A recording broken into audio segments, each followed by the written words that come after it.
Tonight's first Extreme Makeover candidate lives in the small town of Wilson, Arkansas.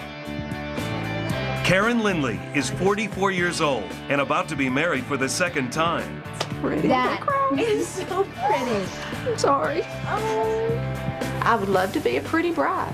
I'd love to walk in there all dutied up and looking 10 years younger. Karen's dry sense of humor masks her true feelings about her appearance. I've always stood back a little bit if I was in a crowd of women that I thought were prettier than me.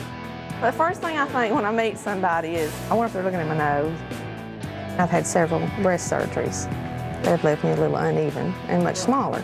I think I could look nicer, and I would like to. Blake supports Karen's decision to have an extreme makeover, even though he won't see his fiancée until she walks down the aisle. To be that pretty bride, I'd like to have that.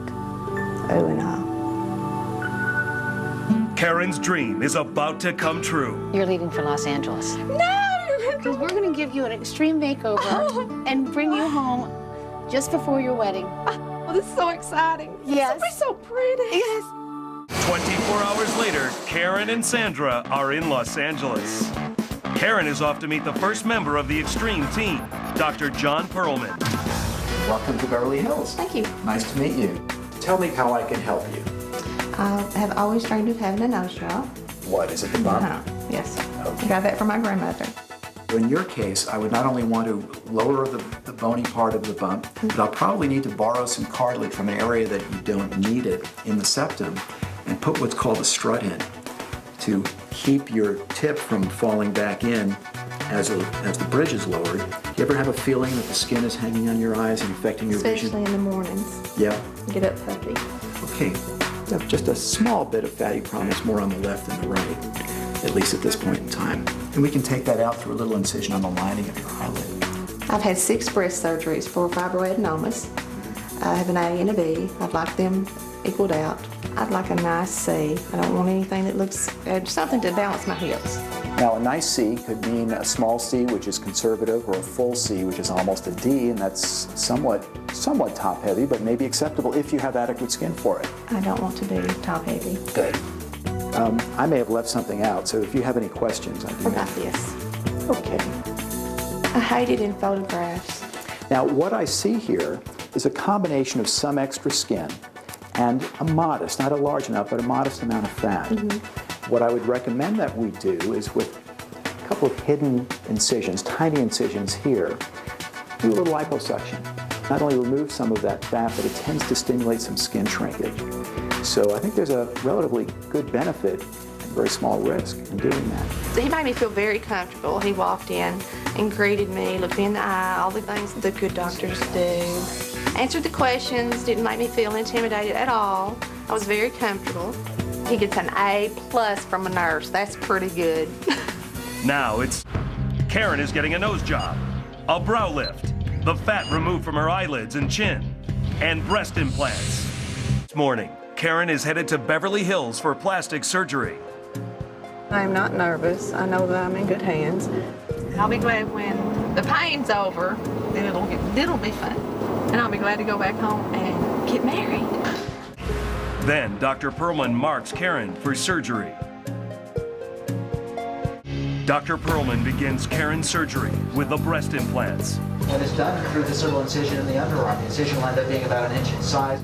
I like to place the saline-filled implant under the pectoral muscle. Makes it smoother, much more natural looking. Next is the brow lift. I'm going to bevel the incision so that it'll help to camouflage the scar once the hair is regrown. Now Dr. Perlman removes the fat from Karen's chin and eyes. She'll look much more rested, alert, and younger, more youthful.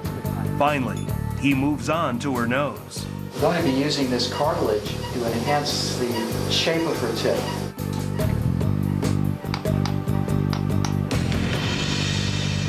We are done. We've accomplished a lot, and she's going to be very pleased once whatever swelling is present goes away. 1 week after surgery, Karen and Sandra are well enough to travel to Dr. Perlman's office. Today, they will see their new faces uncovered for the first time. Boy, your neck already looks so much better. I'm really happy with that. I love the new position of your eyebrows as well. I actually have eyebrows. Yeah. Very nice. Those incisions are healing well. Look upward. Excellent. When that swelling goes down more, it's going to really be gorgeous. This is the examination I looked forward to the most because I got to look at my nose. It was the one feature that I have wanted fixed my whole life. I've seen that big nose since I was in the 5th grade. Peek in the mirror, you can. I don't know. You don't have to, but if you want to. Oh, look at that. It's gone. I have a print of her picture that we might want to show, the before. That is so great. Good. I'm so happy too. And it's just going to look better and better. It's like looking at someone else. Although you know it's you, it's like looking in the mirror and seeing what you would want to look like if you could. It's a cute nose. Oh, I love it. Now, Dr. Perlman checks Karen's new breasts. Great. They're gorgeous. They're gorgeous. Absolutely gorgeous, and not a solitary bruise. Thank you.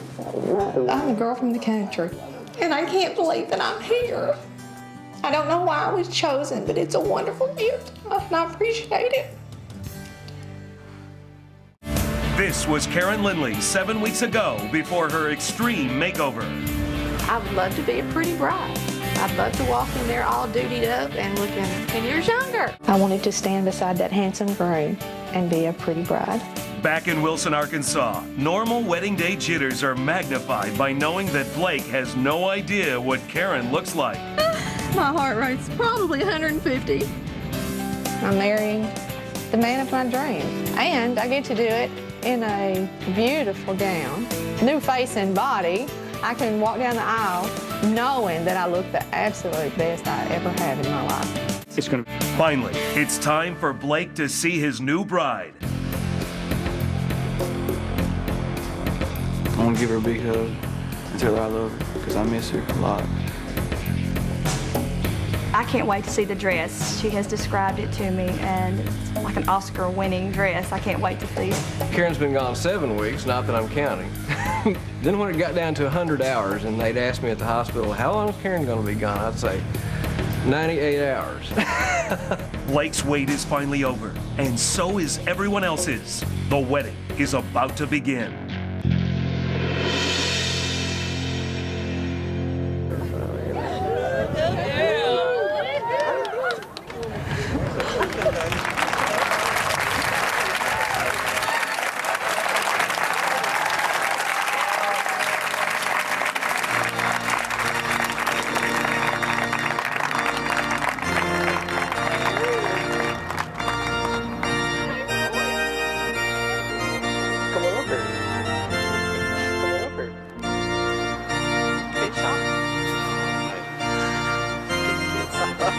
I'm standing in front of the gazebo, and then all of a sudden she was right there under the ark.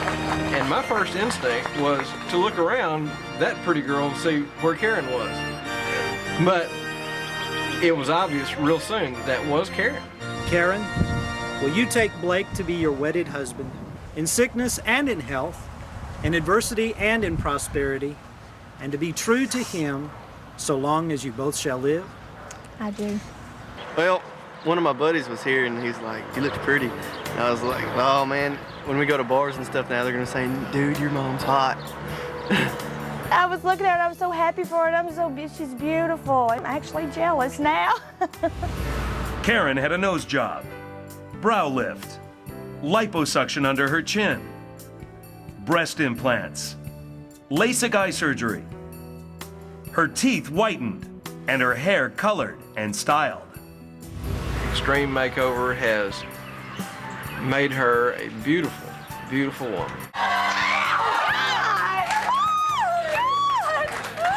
And you'll be flown there courtesy of Air Jamaica. Many times I've awakened in the middle of the night and thought, why did this happen to me? Things like this don't happen to just a girl from the country. But it's a dream come true. And I am still just a girl from the country.